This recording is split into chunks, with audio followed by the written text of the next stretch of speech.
আমার ভাইয়েরা, এখন আমরা জানবো কুরবানির সূচনা কখন থেকে। এই কুরবানির সূচনা হচ্ছে আমাদের আদি পিতা হযরত আদম আলাইহিস সালাতু ওয়াস সালাম। তার থেকে একটু সবাই বলেন না, হযরত আদম আলাইহিস সালাতু ওয়াস সালাম থেকে এই কুরবানির সূচনা শুরু হয়েছে। বলেন সুবহানাল্লাহ। আমরা সকলেই জানি পৃথিবীর সর্বপ্রথম মানুষ হচ্ছেন হযরত আদম আলাইহিস সালাতু ওয়াস সালাম। আপনারা বলুন তো, হযরত আদম আলাইহিস সালাতু ওয়াস সালামের পূর্বে আর কোনো মানুষ ছিল? আরেকটু আওয়াজ দিয়ে বলুন। পৃথিবীতে আর কোনো মানুষ আসে নাই। সর্বপ্রথম মানুষ হচ্ছেন হযরত আদম আলাইহিস সালাতু ওয়াস সালাম। এই যে আমাদের বংশধারা, এই যে আমরা এসেছি, তার থেকে হযরত আদম আলাইহিস সালাতু ওয়াস সালাম থেকে আজকে এত মানুষের বিস্তার। বলেন আল্লাহু আকবার। আমার ভাইয়েরা, হযরত আদম আলাইহিস সালাতু ওয়াস সালাম এবং মা হাওয়া আলাইহিস সালাতু ওয়াস সালাম যখন পৃথিবীতে আগমন করলেন, আগমন করার পর প্রত্যেক বছর আল্লাহ সুবহানাহু ওয়া তাআলা তাদেরকে দুজন করে সন্তান দান করতেন, দুজন করে সন্তান দান করতেন। আর একজন করে ছেলে আর একজন করে মেয়ে। প্রত্যেক গর্ভে দুজন করে সন্তান। কজন করে? দুইজন করে সন্তান। একজন হলো ছেলে আর একজন মেয়ে। এইভাবে জোড়ায় জোড়ায় হযরত আদম এবং হাওয়াকে আল্লাহ পাক সন্তান উপহার দিতেন। এর পরবর্তীতে যখন সন্তানদের বিবাহের উপযুক্ত হল, এখন কার সাথে কার বিবাহ হল? এখন তারা সকলেই তো আপন ভাই বোন, ঠিক কিনা? সকলেই আপন ভাই বোন। আর ওই সময় তো আদম আলাইহিস সালামের সন্তান ব্যতীত পৃথিবীতে আর কোনো মানুষই ছিল না, আর কোনো সন্তানই ছিল না, ঠিক কিনা? এই জন্য আল্লাহ রাব্বুল আলামিন হযরত আদম আলাইহিস সালামের শরীয়তের মধ্যে একটি নির্দেশনা জারি করলেন।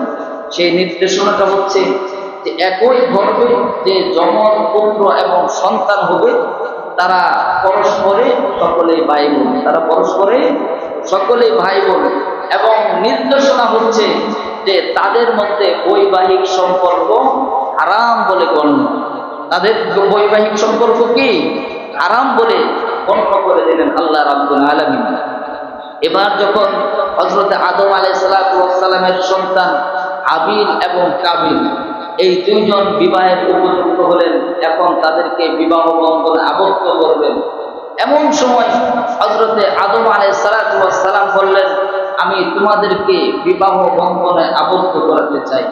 আমরা অনেকেই জানি যে দুজন করে সন্তান হইতেন। এর মধ্যে কাবিল এবং তার সাথে এক বোন হয়েছিল, তার নাম হচ্ছে আকলিমা। তার নাম কি? আকলিমা। কাবিলের সাথে যে বোনটি হয়েছিল সে অত্যন্ত পরমা সুন্দরী ছিলেন। আর হাবিলের সাথে যে বোনটি হয়েছিল সে তেমনটা ভালো ছিল না, কালো ছিল। এবার যখন হযরত আদম আলাইহিস সালাম তার সন্তানদেরকে বিবাহের প্রস্তাব দিলেন, কাবিলের মাথায় শয়তানের ওয়াসওয়াসা শুরু হয়ে গেল। বলেন নাউযুবিল্লাহ। আমার মুসলমান ভাইয়েরা, কাবিল এবং হাবিলের বিবাহ বন্ধনে আবদ্ধ করার জন্য আল্লাহ রাব্বুল আলামিন হযরত আদম আলাইহিস সালামকে নির্দেশ দিলেন, যেহেতু কাবিলের সাথে যে বোনটি ছিল খুব সুন্দরী ছিল, আর হাবিলের সাথে যেই বোনটা হয়েছে সেই বোনটা কালো ছিল। এবার কাবিল বলতেছে, বাবা আমি আকলিমাকে বিবাহ করব, আর হাবিলকে তার সাথে যে বোন হয়েছে তার সাথে তাকে বিবাহ বন্ধনে আবদ্ধ করেন। এবার হযরত আদম আলাইহিস সালাম চিন্তিত হয়ে গেলেন, পেরেশানির মধ্যে পড়ে গেলেন। তিনি চিন্তা করলেন এইভাবে হবে না। হযরত আদম আলাইহিস সালাম তিনি নিজে কোনো সিদ্ধান্ত নিলেন না, সরাসরি সিদ্ধান্ত আল্লাহর উপর ন্যস্ত করলেন। একটি কৌশল অবলম্বন করলেন যাতে করে বাবা সন্তানের পক্ষ থেকে কোনো অভিযোগ না থাকে। এবার হযরতে আদম আলাইহিস সালাম হাবিল এবং কাবিলকে ডাকলেন, তোমরা এদিকে আসো। হাবিল এবং কাবিলকে ডেকে বললেন, তোমরা আকলিমাকে বিবাহ করতে পারবে, তোমাদের জন্য শর্ত হলো তোমরা উভয়ে আল্লাহর রাহে একটি কুরবানি করো, যার কুরবানি আল্লাহর কাছে কবুল হবে তার কাছেই আকলিমাকে বিবাহ দেওয়া হবে। বলেন সুবহানাল্লাহ। আমার ভাইরা, হযরত আদম আলাইহিস সালাম বললেন, যার কুরবানি আল্লাহর কাছে কবুল হবে সে যদি কাবিল হয়, কাবিলের কুরবানিও যদি আল্লাহর কাছে কবুল হয়, কাবিলার কাছে আকলিমাকে বিবাহ দেওয়া হবে। আর যদি হাবিলের কুরবানি কবুল হয় তাহলে হাবিলের কাছে আকলিমাকে বিবাহ দেওয়া হবে। সুতরাং তোমরা যাও আল্লাহর দরবারে, আল্লাহর রাহে, আল্লাহর সন্তুষ্টির জন্য তোমরা কুরবানি করো। এবার হাবিল সে দুম্বা, ভেড়া, মেষপাল লালন পালন করল। এগুলো থেকে সে উন্নত মানের একটি দুম্বা আল্লাহর রাস্তায়, আল্লাহর সন্তুষ্টি কল্পে আল্লাহর জন্য কুরবানি দিয়ে দেন। বলেন সুবহানাল্লাহ। অপরদিকে কাবিল সে কৃষি কাজ করত, তার কৃষি থেকে শস্য, গম, কিছু জিনিস সে জমিনের মধ্যে রেখে আসে। আমার ভাইয়েরা, আমরা যে এখন কুরবানি করি, আমাদের কুরবানি এবং তাদের কুরবানির মধ্যে একটু ভিন্নতা ছিল, একটু পার্থক্য ছিল। হযরতে ইব্রাহিম আলাইহিস সালাতু ওয়াস সালামের আগ পর্যন্ত যে কুরবানিগুলো হতো, এই কুরবানি ওই সময় একেবারে তৎক্ষণাৎ মানুষ বুঝতে পারত। কারণ হলো, যখন কুরবানি দেওয়া হতো তখন আকাশ থেকে অগ্নিশিখা এসে যার কুরবানি কবুল হতো সেটাকে গ্রাস করে দিত। সুবহানাল্লাহ। আমার ভাইয়েরা, আর আমাদের তো এই পরীক্ষার মধ্যে পড়তে হয় না। এই জামানায় যদি এই পরীক্ষা করা হতো যে কুরবানি যারটা কবুল হবে তারটা অগ্নিশিখা এসে পুড়িয়ে একবারে ছারকার করে দিবে, আমার মনে হয় কত মানুষ যে এই কুরবানি থেকে দূরে সরে যেত। কথা বলেন ঠিক কিনা? আমরা সকলেই একেবারে খালেস নিয়তে আল্লাহর জন্য, আল্লাহর নৈকট্য লাভের জন্য কুরবানি করবো। পারবো তো ইনশাআল্লাহ? অন্য কোন কুরবানির মধ্যে নিয়ত থাকবে? আল্লাহর জন্য একমাত্র কুরবানি করবেন। এবার হাবিল এবং কাবিল উভয়ে কুরবানি আল্লাহর কাছে পেশ করলেন। এই বিষয়টি আল্লাহ রাব্বুল আলামিন সূরাতুল মায়েদার 27 নম্বর আয়াতে সুন্দরভাবে এই বর্ণনাগুলো আল্লাহ তাআলা দিয়েছেন। আল্লাহ রাব্বুল আলামিন সূরাতুল মায়েদার 27 নম্বর আয়াতে হাবিল এবং কাবিলের কুরবানির বর্ণনাটি বর্ণনা করেছেন। আল্লাহ রাব্বুল আলামিন বলেন, ওয়াতলু আলাইহিম নাবআ বনাই আদম বিল হক ইয قربا قربانا فتقبل من أحدهما ولم يتقبل من الآخر قال لأقتلنك قال إنما يتقبل الله من المتقين।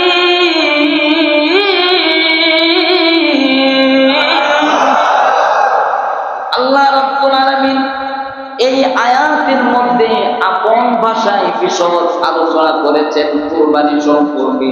কুরবানির সূচনা কিভাবে হয়েছে, আর কুরবানি দেওয়ার পরে কি ঘটনা ঘটেছে, কার কুরবানি কবুল হয়েছে, এই বিষয়ে আল্লাহ রাব্বুল আলামিন যখন নবীজির কাছে এই আয়াত নাযিল করে নবীজিকে ডেকে বলতেছেন, ওয়াতলু আলাইহিম নাবআ বনাই আদম বিল হক।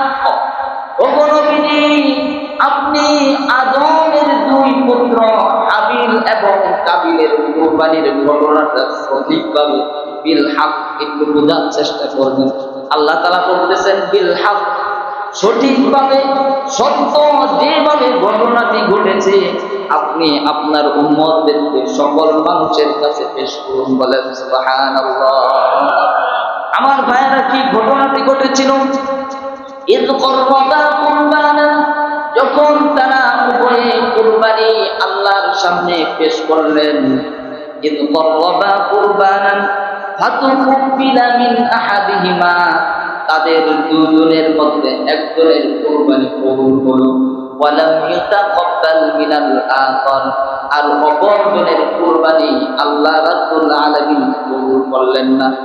আমার ভাইয়েরা, এখান থেকে আমাদের কয়েকটা শিক্ষা আছে।